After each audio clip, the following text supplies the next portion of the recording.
کہو کہ اے اہل کتاب، اپنے دین کی بات میں ناحق مبالغہ نہ کرو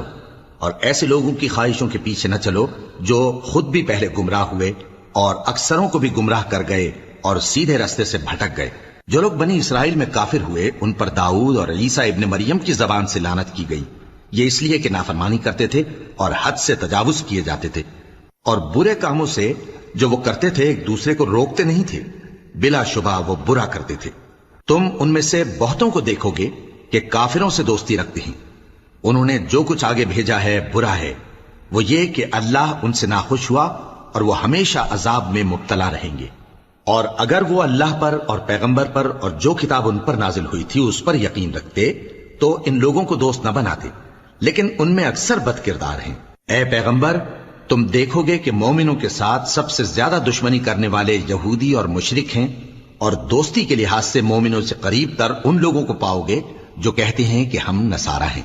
یہ اس لیے کہ ان میں عالم بھی ہیں اور مشائخ بھی، اور یہ کہ یہ تکبر نہیں کرتے۔ اور جب اس کتاب کو سنتے ہیں جو اس پیغمبر محمد صلی اللہ علیہ وآلہ وسلم پر نازل ہوئی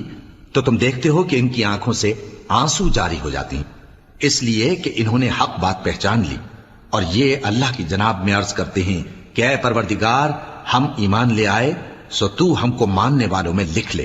اور ہمیں کیا ہوا ہے کہ اللہ پر اور حق بات پر جو ہمارے پاس آئی ہے ایمان نہ لائیں، اور ہم امید رکھتے ہیں کہ ہمارا پروردگار ہم کو نیک بندوں کے ساتھ بہشت میں داخل کرے گا۔ پس اللہ نے ان کو اس کہنے کے سبب بہشت کے باغ عطا فرمائے جن کے نیچے نہریں بہ رہی ہیں،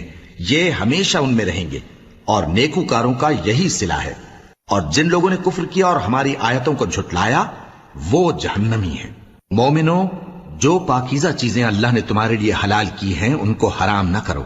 اور حد سے نہ بڑھو کہ اللہ حد سے بڑھنے والوں کو دوست نہیں رکھتا،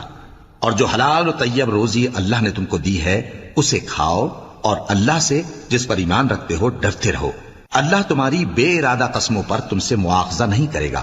لیکن پختہ قسموں پر جن کے خلاف کرو گے مواخذہ کرے گا۔ تو اس کا کفارہ 10 ناداروں کو اوسط درجے کا کھانا کھلانا ہے جو تم اپنے اہل و عیال کو کھلاتے ہو، یا ان کو کپڑے دینا یا ایک غلام آزاد کرنا، اور جس کو یہ میسر نہ ہو وہ 3 روزے رکھے۔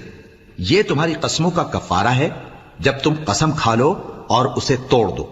اور اپنی قسموں کی حفاظت کرو۔ اس طرح اللہ تمہارے سمجھانے کے لیے اپنی آیتیں کھول کھول کر بیان فرماتا ہے تاکہ تم شکر کرو۔